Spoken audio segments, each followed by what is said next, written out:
पिछले पार्ट में हमने देखा कि लियान व्हाइट टाइगर टावर के स्टूडेंटों के साथ उस आइलैंड पर पहुंच जाता है जहां पर हेडमास्टर ने उन्हें असाइनमेंट दिया होता है। तो उनका सामना हेडमास्टर द्वारा बनाए गए अनडेड समन से हो जाता है। लियान उसे अपने फायर मैजिक की मदद से हराने में कामयाब हो जाता है और उसके बाद जब वो लोग खाना खा रहे होते हैं तभी उनके पीछे से एक वाटर स्पिरिट आकर उन पर अटैक कर देती है। तो लियान तुरंत ही उस वाटर स्पिरिट को जाकर पकड़ लेता है और उससे कहने लगता है, क्या तुम भी हेडमास्टर की सबऑर्डिनेट हो? तो वो स्पिरिट तुरंत ही मना कर देती है। तो लियान उसे वापस पूछने लगता है, अगर तुम हेडमास्टर की सबऑर्डिनेट नहीं हो तो तुमने तो ये देखा ही होगा कि हेडमास्टर ने इस आइसलैंड के ऊपर क्या किया है और हेडमास्टर ने इस आइसलैंड के ऊपर किस किस तरह की स्पेल को डाला है। लेकिन इधर वो वाटर स्पिरिट कोई भी रिएक्शन नहीं दे रही होती और वो तीनों के तीनों उस वाटर स्पिरिट को ही देख रहे होते हैं। इधर लियान उस वाटर स्पिरिट को देखते हुए सोचने लगता है, ऐसा हो ही नहीं सकता है कि हमने हेडमास्टर द्वारा किए गई सारी की सारी स्पेल को देख लिया हो। यहाँ पक्का इस आइसलैंड के ऊपर और भी बहुत सारे हिडन ट्रैप्स होंगे जिनके अंदर वो हमें फंसा कर बहुत ही ज्यादा तड़पाना चाहता होगा। लेकिन तभी वो वाटर स्पिरिट थोड़ी सी हिलने लगती है जिसे देखकर व्हाइट टाइगर टावर का स्टूडेंट बोलने लगता है, ये कुछ न कुछ तो बोलने की कोशिश कर रही है। अभी वो वाटर स्पिरिट कुछ नए आकार लेने लगती है तो उसे देखते हुए वो कहने लगते हैं, ये तो एक लॉक और एक ग्रेव का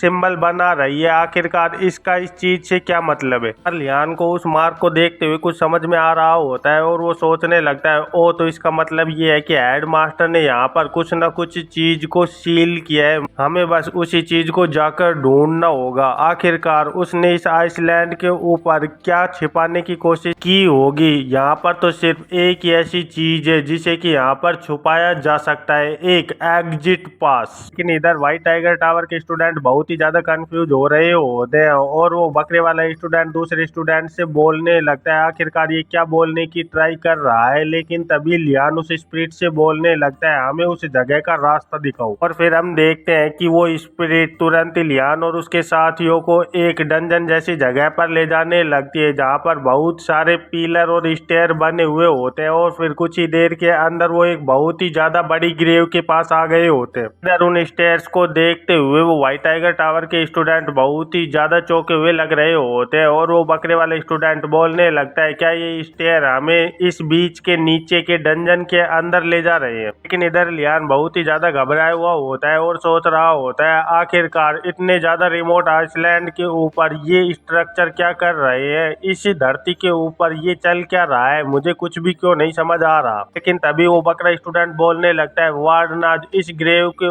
ऊपर हेडमास्टर ने कुछ ना कुछ तो लिखा हुआ है, तुम आकर यहाँ पर चेक कर सकते हो। ये सुनते ही लियान भी चौंक गया होता है और कहने लगता है, क्या आखिरकार तुम किस बारे में बात कर रहे हो। और फिर चिल्लाते हुए कहने लगता है, तुम्हें यहाँ से तुरंत ही दूर हो जाना चाहिए, हो सकता है कि ये किसी तरह का ट्रैप हो। तो वो बकरा स्टूडेंट बोलने लगता है, नहीं यहाँ पर ऐसा कुछ भी नहीं है, मैं तुम्हारे लिए इसे बड़े ही आराम से पढ़ सकता हूँ। ये बोलते हुए वो बकरा स्टूडेंट पढ़ने लगता है, फ्रेशमैन कांग्रेचुलेशन कि तुम इतनी दूर तक पहुँच पाए, तुमने बड़े ही आराम से बहुत सारी मुसीबतों को सरपास कर दिया है और इस जगह तक पहुंचे हो। लेकिन ये सारी की सारी सफरिंग सिर्फ तुम्हें इसलिए झेलने पड़ी है ताकि तुम यंग मैजिशियन आगे जाकर और भी ज्यादा स्ट्रोंगर ग्रो हो पाओ। और इस जगह पर पहुंचते पहुंचते तुम लोगों ने दूसरे टावर के स्टूडेंटों के साथ कोऑपरेट करना भी सीखा होगा, क्योंकि यही तुम्हारे लिए मैंने एक लेसन को तैयार किया था कि तुम दूसरे लोगों के साथ कोऑपरेट कर कर इन असाइनमेंट को बड़े ही आराम से क्लियर कर पाओ। और जब तुम एक बार इस डंजन के पास पहुंच जाओगे तो तुम्हें यहाँ पर बहुत सारे स्टोन पिलर के बीच में एक अल्टर रखा हुआ दिखाई देगा और अगर तुम उस अल्टर के ऊपर तुम्हारे एक साथी को ले जाकर रखते हो, तुम बड़े ही आराम से उस अल्टर के ऊपर लगाई गई सील को लिफ्ट कर सकते हो और उसके बाद तुम्हें एग्जिट पास बड़े ही आराम से मिल जाएगा। यार इन सब चीजों को सुनते हुए लियान और वो दोनों लोग बहुत ही ज्यादा कंफ्यूज हो रहे होते हैं और बहुत ही ज्यादा घबरा रहे होते हैं। लेकिन इधर लियान उस ग्रेव को देखते हुए सोचने लगता है आखिरकार यहाँ पर चल क्या रहा है, वो हमसे क्या करवाना चाह रहा है। अब वो ये चाहता है कि हम लोगों के बीच में से एक इसके अंदर जाए। लेकिन तभी व्हाइट टाइगर टावर का स्टूडेंट बोलने लगता है सच में ये तो बहुत ही ज्यादा इनसेन हेड मास्टर है, क्या यहाँ पर कोई दूसरा रास्ता नहीं है। तभी लियान मना करते हुए बोलने लगता है नहीं, मुझे ऐसा नहीं लगता है कि इस जगह पर कोई दूसरा रास्ता है, क्योंकि इस तरह की चीज जो कि हेड मास्टर हमसे करवाना चाहता है वो यहाँ पर पक्का ही करवा कर रहेगा। सोचने लगता है ओह, तो इस तरह की कोऑपरेशन हेड मास्टर के माइंड के अंदर चल रही थी ताकि वो हम लोगों को और भी ज्यादा सफरिंग दे पाए। अब मुझे इस जगह पर क्या करना चाहिए, क्योंकि अब 2 on 1 है और मेरी आर्म भी बहुत ही ज्यादा इंजर्ड है, इसलिए इस वक्त मैं इस जगह पर बहुत ही ज्यादा डिसएडवांटेज में हूँ। और अगर मुझे इन लोगों से जीतना है तो मुझे इनके ऊपर कोई ना कोई सरप्राइज अटैक तो करना ही होगा। लेकिन तभी लियान के पास से एक स्टूडेंट बहुत ही तेजी से भागते हुए गुजर जाता है, तो उसे अपने पास से इतनी ज्यादा तेजी से भागते हुए देखकर लियान कंफ्यूज हो जाता है और घबराते हुए सोचने लगता है शिट, एनार्गो ने ऑलरेडी अपना मूव कर दिया है, मैं तो बहुत ही ज्यादा लेट हो चुका हूँ। और फिर लियान देखता है कि एनार्गो बड़ी ही तेजी से उस अल्टर की ओर भागकर जा रहा होता है। इधर एनार्गो का साथी उसे चिल्लाकर बुला रहा होता है, लेकिन लियान बहुत ही ज्यादा कंफ्यूज लग रहा होता है कि आखिरकार इस जगह पर चल क्या रहा है। तो वो स्टूडेंट बोलने लगता है एनार्गो, आखिरकार तुम यहाँ पर क्या करने की कोशिश कर रहे हो। तभी एनार्गो उसकी बात का जवाब देते हुए कहने लगता है मैं तुम्हारे लिए सैक्रिफाइस करने जा रहा हूँ। ऑफ कोर्स मैं कभी भी वार्नर द्वारा की गई वो बुरे काम नहीं बोल सकता हूँ, लेकिन फिर भी। लेकिन इधर लियान उसकी इन सभी बातों को सुनते हुए बहुत ही ज्यादा अजीब सा महसूस कर रहा होता है और सोच रहा होता है क्या ये अभी भी मुझे इतनी ज्यादा गर्ज रखे हुए, आखिरकार मैं इसका कर ही क्या सकता हूँ। लेकिन एनार्गो आगे बोल रहा होता है अगर वारनाथ ने आज हमारी हेल्प ना की होती तो पता नहीं हम कब तक इस डंजन के अंदर ही ट्रैप्ड रहते और हम कभी भी उस जगह से बाहर नहीं निकल पाते। और अगर मैं वारनाथ की हेल्प कर सकता हूँ उस एग्जिट पास को पाने में तो मैं इसे करने के लिए पूरी तरह से तैयार हूँ, क्योंकि मैं चाहता हूँ कि सबसे पहले एग्जिट पास वारनाथ को मिले और उसके बाद हम हमारे लिए कोई दूसरा एग्जिट पास बड़े ही आराम से ढूंढ लेंगे। ये सुनते ही वो दूसरा स्टूडेंट भी बहुत ही ज्यादा गर्व महसूस कर रहा होता है और फिर बड़ी ही तेजी से एनार्गो की ओर भागते हुए कहने लगता है मैं भी तुम्हारे साथ जाना चाहता हूँ। इधर हम देखते हैं कि एनार्गो उसे रोकने लगता है और बोलने लगता है डोकेमो तुम मेरे साथ बिल्कुल भी नहीं जा सकते। लेकिन इधर लियान उन दोनों की हरकतों को देखते हुए सोच रहा होता है ओह, तो इन लोगों के अंदर भी दिल है, सच में मैंने ऐसा बिल्कुल भी नहीं सोचा था। और फिर लियान उस स्प्रिट की ओर देखते हुए सोचने लगता है चलो फिर अब तो मुझे इस जगह पर खड़े होकर देखना होगा कि आखिरकार यहाँ पर चल क्या रहा है। पर तभी लियान देखता है कि वो स्प्रिट बड़ी ही तेजी से मना कर रही होती है, तो उसे देखते हुए लियान बोलने लगता है क्या मुझे इन्हें रोकना होगा, आखिरकार तुम क्या करना चाहती हो। वैसे तो मुझे तुम्हारे किसी भी रीजन के बारे में नहीं पता है, लेकिन चलो ठीक है इस बार मैं तुम्हारी बात को मान लेता हूँ। और ये बोलते हुए लियान तुरंत ही अपने वाटर मैजिक की मदद से उन व्हाइट टाइगर टावर के स्टूडेंटों के ऊपर एक एक अटैक कर देता है, जिनके अटैक के लगते ही वो दोनों लोग तुरंत ही जमीन पर गिर गए होते हैं और फिर अपनी जगह से मुड़ते हुए बोलने लगते हैं आखिरकार तुम क्या करने की कोशिश कर रहे हो वार्डनाज, क्या तुम हमें मारने की कोशिश कर रहे हो या फिर तुम हमारे नोबल सैक्रिफाइस को इस जगह पर रोकने की कोशिश कर रहे हो। हमें इस बात से कोई भी मतलब नहीं है क्योंकि हमें इस नोबल सैक्रिफाइस को देना ही होगा। लेकिन इधर लियान अपने माना को रिलीज करते हुए गुस्से में उस स्पिरिट से बोलने लगता है मैंने वो काम कर दिया है जो कि तुम चाहती थी, लेकिन अब मुझे एक रीजन चाहिए कि आखिरकार तुमने इन्हें रोकने के लिए मुझे क्यों कहा था। मुझे पक्का विश्वास है कि तुम्हारे पास कोई ना कोई रीजन जरूरी होगा। ये सुनते ही वो स्पिरिट बहुत ही ज्यादा घबरा जाती है और तुरंत ही अलग अलग तरीके के इशारे करने लगती है, जिसे समझते हुए लियान चौंक जाता है और बोलने लगता है क्या यहाँ पर ऐसा हो सकता है कि ये शील्ड जब कोई दूसरा इसके अंदर चला भी जाए तो भी ओपन ना हो। लेकिन लियान के इतना बोलते ही वो स्पिरिट बड़ी ही तेजी से हाँ में अपने सर को हिलाने लगती है। फिर उसको इतना ज्यादा तेजी से हाँ बढ़ते हुए देखकर व्हाइट टाइगर टावर के स्टूडेंट भी चौंक कर बोलने लगते हैं क्या आखिरकार ये किस तरह की बात कर रही है। लेकिन इधर लियान बहुत ही ज्यादा नर्वस हो गया होता है और सोचने लगता है वो क्रेजी हेड मास्टर, यहाँ तक कि एक सैक्रिफाइस करने के बाद भी हम लोग उसी के ट्रैप के अंदर जाकर फंस जाएंगे। मुझे इस बारे में कुछ भी नहीं पता है कि आखिरकार अब हमें आगे क्या करना चाहिए। और फिर लियान अपने आप को संभालते हुए हुए उन दोनों से बोलने लगता है, मुझे ऐसा लग रहा है अगर हम लोगों ने हमारे बीच में से किसी को भी सैक्रिफाइस कर भी दिया तो भी हमें इस बात का सल्यूशन नहीं मिलने वाला है। तो ये सुनते ही एनार्गो कहने लगता है, हाँ अब तो मुझे भी ऐसा ही लग रहा है। और फिर लियान ग्रेव की ओर देखते हुए सोचने लगता है, अगर किसी को सैक्रिफाइस करने की वजह से यहाँ पर कोई सल्यूशन नहीं मिल सकता है तो इस रूम के अंदर एक सस्पिशियस चीज सिर्फ ये अल्टर ही है, और ये अल्टर इतना ज्यादा मेंटेन कर रखा हुआ है। इसका मतलब ये है कि इस अल्टर के साथ अभी कुछ टाइम पहले ही कुछ न कुछ तो किया गया होगा, इसीलिए मुझे ऐसा लगता है कि मुझे इसे देखना ही होगा। और ये सोचते हुए लियान तुरंत ही अपने स्टाफ को आगे बढ़ाते हुए बोलने लगता है, चलो फिर जब अगर मैं ये सब कुछ ऐसा ही करना है तो क्यों ना मैं अपने मैजिक को उसी तरह से यूज करूं जब मैंने टाइगर टावर के बैरियर को डिस्ट्रॉय करने के लिए यूज किया था। और ये सोचते हुए वो तुरंत ही अपने स्टाफ के ऊपर माना को गैदर करने लगता है, और कुछ ही देर के अंदर लियान के स्टाफ से बहुत ही ज्यादा मात्रा में माना बाहर निकल रहा होता है, जिसकी वजह से वो व्हाइट टाइगर टावर के स्टूडेंट भी बहुत ही ज्यादा घबरा गए होते हैं और बोलने लगते हैं, वार्डन आज एक मिनट रुको, आखिरकार तुम यहाँ पर कर क्या रहे हो। लेकिन इधर लियान उनकी किसी भी बात पर कोई भी ध्यान नहीं दे रहा होता, और माना की मात्रा के इतने ज्यादा बढ़ जाने की वजह से वो स्पिरिट भी जमीन पर गिरकर कांप रही होती है। और तभी उस डंजन के अंदर एक बहुत ही ज्यादा बड़ा माना का ब्लास्ट होता है, जिसके बाद हम देखते हैं कि वो स्पिरिट धीरे धीरे कर कांपती हुई जमीन से उठने की कोशिश करने लगती है। लेकिन इधर लियान उस अल्टर की ओर धीरे धीरे कर बढ़ते हुए बोलने लगता है, जैसा कि मैंने इस बारे में सोचा था, ये कोई भी ऑर्डिनरी अल्टर नहीं है।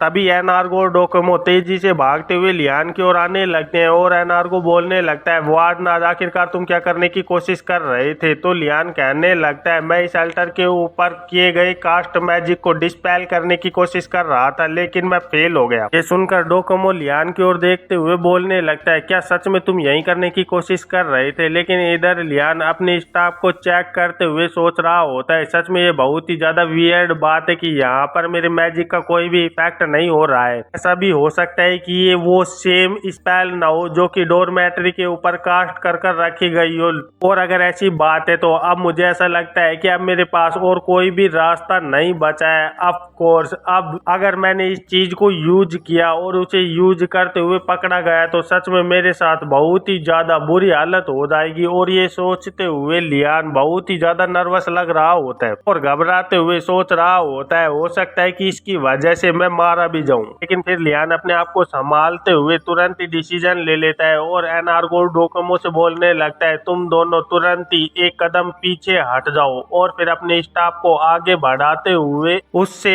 वाटर मैजिक को कास्ट करने लगता है, और वो वाटर मैजिक बहुत ही ज्यादा तेजी से लियान के स्टाफ की ओर बढ़ने लगता है, जिसकी वजह से वो वाटर मैजिक बहुत ही तेजी से चमक रहा होता है। तो लियान उस वाटर को देखते हुए सोचने लगता है, प्रोफेसर वोलाडी ने मुझसे कहा था कि इस तरह के वाटर मैजिक को स्पिन करना बहुत ही ज्यादा एक्सेसिव हो जाएगा, लेकिन यहाँ पर इस चीज की कोई भी प्रॉब्लम नहीं होगी। अगर मैं इस मैजिक को करते हुए ना पकड़ा गया तो सच में इस वजह से मैं बड़े ही आराम से अपने काम को कर बड़े ही आराम से इस जगह से बाहर भी निकल जाऊंगा। लेकिन अगर इस जगह पर मैं इस मैजिक को करते हुए पकड़ा गया तो सच में ये मेरे लिए बहुत ही ज्यादा बुरा होने वाला है। और फिर हमें कुछ देर बाद का सीन दिखाया जाता है जहाँ पर उस अल्टर के टुकड़े जमीन पर गिरे हुए होते हैं, और उन्हें देखकर एनार्गो और डोकोमो दोनों कंफ्यूज हो गए होते हैं और बहुत ही ज्यादा घबराए हुए भी लग रहे होते हैं। तो लियान तुरंत ही अपने माथे से पसीना पूंछते हुए कहने लगता है, चलो ये काम तो यहाँ पर खत्म हो चुका है। तो एनार्गो तुरंत ही वहाँ पर जाते हुए उस पानी को देखते हुए सोचने लगता है, आखिरकार ये किस तरह का मैजिक था। उसने एक जाइंट वाटर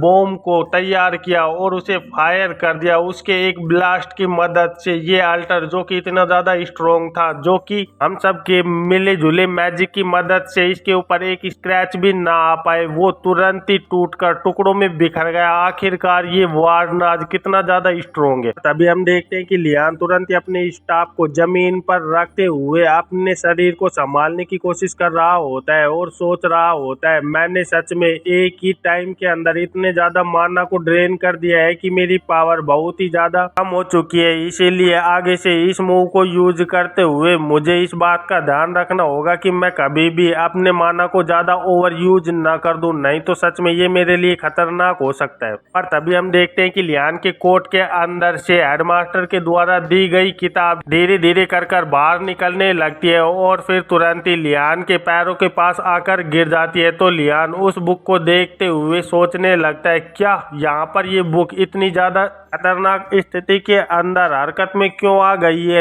एक मिनट रुको, ये तो वापस से कोई मैजिक कर रही है। तभी लियान देखता है कि वो बुक तुरंत ही खुलकर उसके अंदर से बहुत सारे वर्ड मैजिक बाहर निकलने लगते हैं और लियान उस मैजिक से संभल पाता उससे पहले ही वो सारे के सारे वर्ड मैजिक जाकर लियान को अपनी गिरफ्त में लेने लगते हैं और लियान कुछ भी समझ पाता उससे पहले ही उस मैजिक से बाहर आ गया होता है और इतना ज्यादा थका हुआ होता है कि वो तुरंत ही जमीन पर बैठ जाता है। उसे देखकर एनार्गो और डोकोमो तुरंत ही लियान से बोलने लगते हैं, वार्डनाज आखिरकार तुम्हारे साथ क्या गलत हुआ है, क्या तुम ठीक हो? पर लियान तुरंत ही एनार्गो को रोकते हुए बोलने लगता है, मैं पूरी तरह से ठीक हूँ, इसलिए तुम्हें चिंता करने की जरूरत नहीं है। तुम जल्दी से अल्टर के पास जाओ और एग्जिट पास को ढूंढो कि आखिरकार वो कहाँ पर छुपा हुआ है, आखिरकार उसे हेडमास्टर ने किस जगह पर छुपाया हुआ है। ये सुनते ही एनार्गो भी उसकी बात से राजी हो गया होता है और बोलने लगता है, ऑल राइट, मैं अभी जाता हूँ और उस पास को ढूंढकर तुम्हारे पास लेकर आता हूँ। पर इधर लियान अपने हाथ में उस बुक को पकड़े हुए सोच रहा होता है, आखिरकार इस बुक ने इस जगह पर मेरे साथ ऐसा क्यों किया, आखिरकार ये मुझे ये सारी की सारी स्पेल क्यों सिखा रही है, मुझे इसके बारे में पता लगाना ही होगा। और फिर हमें पता चलता है कि उस बुक ने लियान को गोना डाल्टे शार्प हैंड सिखाया होता है, जो कि एक second circle body straightening spell होती है। इस स्पेल की मदद से किसी भी मैजिशियन का हैंड बहुत ही ज्यादा शार्प हो जाता है। तो लियान तुरंत इस बुक को अपने कोट के अंदर रखते हुए सोचने लगता है, क्या ये मेरे द्वारा अल्टर के तोड़े जाने पर मेरा मजाक उड़ा रही है या फिर इसका इस जगह पर कोई दूसरा ही मतलब है, मुझे इस बारे में कुछ भी नहीं पता। पर तभी एनार्गो बोलने लगता है, मुझे वो मिल गया है, सच में मैंने उसे ढूंढ लिया। और फिर तुरंत ही उस एग्जिट पास को बाहर निकालते हुए लियान से कहने लगता है, ये देखो ये एग्जिट पास है, वार्डनाथ सच में तुमने इस काम को कर दिया। तुरंत ही लियान की ओर उस एग्जिट पास को बढ़ाते हुए एनार्गो बोलने लगता है, ये लो, ये तुम्हारा है, जैसा कि हम लोगों ने तुमसे प्रोमिस किया था, इसलिए तुम इसे रख सकते हो। इधर लियान भी तुरंत ही उसकी बात से एग्री हो जाता है और फिर उस एग्जिट पास को पकड़ते हुए सोचने लगता है, ये देखने में तो मुझे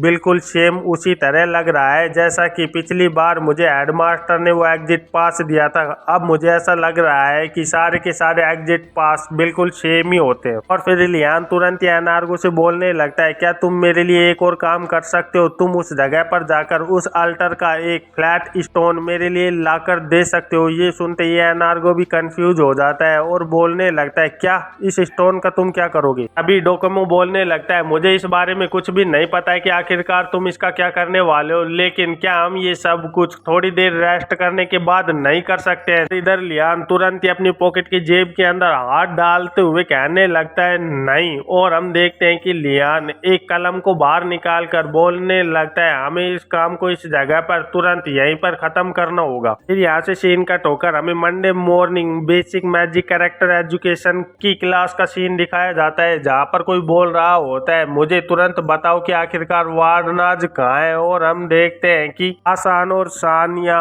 व्हाइट टाइगर टावर के मोराडी से बोल रहे होते हैं और उनकी बात को सुनकर मोराडी भी कंफ्यूज लग रहा होता है। तो वो कहने लगता है, आखिरकार तुम किस बारे में बात कर रहे हो? तो आसान सामने से बताता है, हमने लास्ट टाइम वार्डनाज को देखा था जबकि वो कुछ व्हाइट टाइगर टावर के स्टूडेंटों के साथ लेक के पास में था। मैं 90% सर्टन हूँ कि पक्का ही तुम लोगों ने ही उसे किडनैप किया होगा। ये सुनते ही मोराडी चिल्लाते हुए बोलने लगता है, ये सब कुछ नॉनसेंस है। और थोड़ा सा गुस्सा होते हुए सोचने लगता है, शिट, सच में मैं इस बारे में बहुत ही टाइम से सोच रहा था कि आखिरकार वो दोनों लोग गए कहाँ पर हैं, मुझे इस बारे में कुछ भी नहीं पता था। आखिरकार वो कहाँ पर हैं और वो कर क्या रहे हैं, मुझे इस बारे में क्यों नहीं पता है। लेकिन मुझे इस बारे में सोचने से पहले सबसे पहले मुझे इस सिचुएशन से बाहर निकलना होगा। तभी मोराडी के पीछे से एक मैजिक की लहर धीरे धीरे कर उसकी ओर बढ़ रही होती है और हम देखते हैं कि वहां पर हेडमास्टर पहुंच गए होते हैं, जो कि उन लोगों से बोलने लगते हैं, गुड मॉर्निंग आयरन हेड्स। ये सुनते ही मोराडी के तो होश ही उड़ गए होते हैं। तो तुरंत ही हेडमास्टर आगे बोलने लगता है, आखिरकार तुम किस बारे में इतनी ज्यादा बात कर रहे हो और इतनी ज्यादा सुबह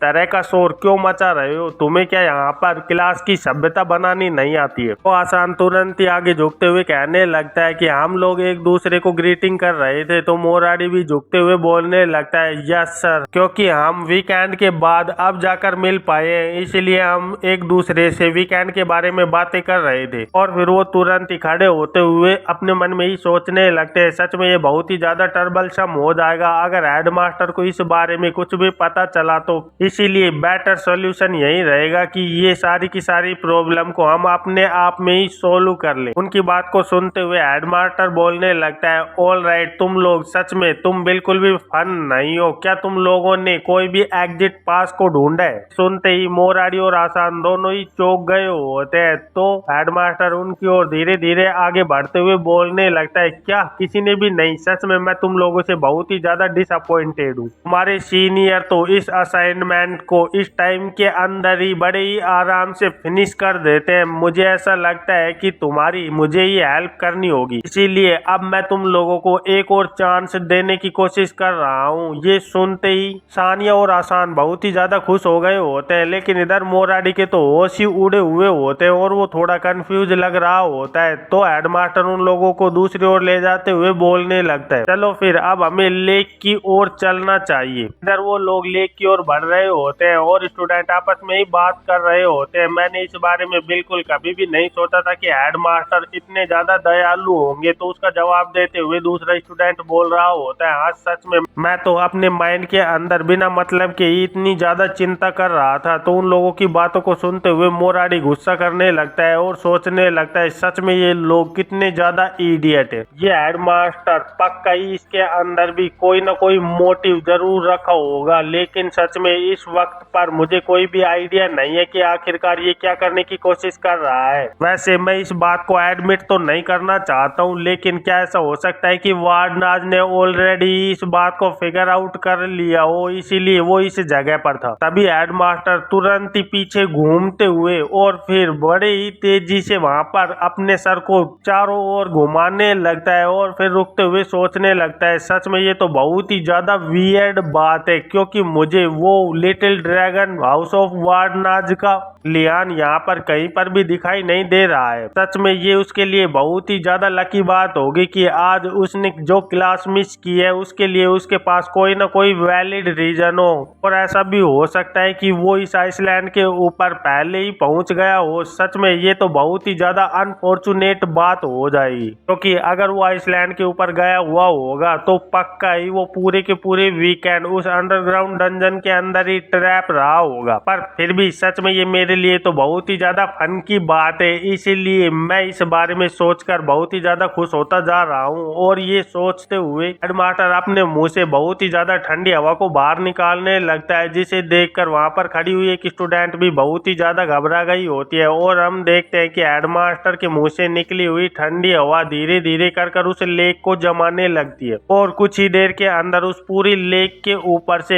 एक बहुत ही ज्यादा बड़ा बर्फ का ब्रिज बन गया होता है। तो हेडमास्टर सामने देखते हुए बोलने लगता है तुम लोग जल्दी से अपने पैर बना लो और जल्दी से जल्दी इस ब्रिज को क्रॉस करो। उस रास्ते को बनते हुए देखकर ब्लू ड्रैगन टावर के स्टूडेंट भी बहुत ही ज्यादा खुश हो रहे होते हैं और शौक में लग रहे होते हैं। और फिर हमें बताया जाता है कि हेडमास्टर ने पहले ही इस बात को एक्सेप्ट कर लिया था कि उसके स्टूडेंट बिल्कुल भी इस असाइनमेंट को फिनिश नहीं कर पाएंगे और हो सकता है कि यहाँ पर कुछ स्टूडेंट ऐसे हो जो कि इस असाइनमेंट से भाग रहे हो, चाहे उसके लिए हेडमास्टर ने उन्हें आइसलैंड पर जाने के लिए क्यों ना बोला हो। इसीलिए हेडमास्टर ने इस प्लान को बनाया है ताकि कोई भी इस क्लास को मिस कर भागने की कोशिश ना करे। और इस प्लान की वजह से ही यहाँ पर एक भी सिंगल स्टूडेंट इस प्लान का सस्पिशियस नहीं है, क्योंकि अगर वो एक इम्पॉसिबल असाइनमेंट स्टूडेंटों को देता है और उसके बाद वो उन्हीं लोगों की हेल्प करता है तो आखिरकार कौन सा स्टूडेंट उनके ऊपर शक करने वाला है। और फिर यहाँ से सीन कट होकर हमें आइसलैंड का सीन दिखाया जाता है जहाँ पर सारे स्टूडेंट पहुंच गए होते हैं और हेडमास्टर उन सभी लोगों को देखते हुए सोच रहा होता है तुम्हारी सफरिंग इस जगह से शुरू होती है। सच में ये सोचते ही कि तुम लोग कितनी ज्यादा स्क्रीमिंग करने वाले हो, ये सोचते ही मैं कितना ज्यादा एक्साइट होता जा रहा हूँ। नहीं ये मुझे बहुत ही ज्यादा सैड कर रहा है। और हम देखते हैं कि वो सारे स्टूडेंट धीरे धीरे कर आइसलैंड की ओर आ रहे होते हैं, लेकिन तभी हेडमास्टर बहुत ही ज्यादा चौंक गया होता है और फिर सोचने लगता है क्या यहाँ यहाँ पर कोई भी क्यों नहीं सिंक कर रहा है, आखिरकार यहाँ पर चल क्या रहा है, कैसे कैसे ये तो मैंने मैजिक किया था, फिर आखिरकार ऐसा कैसे हो सकता है कि ये लोग यहाँ पर डूब नहीं रहे हैं। और फिर ये सोचते हुए तुरंत ही वो जमीन पर आ गए होते हैं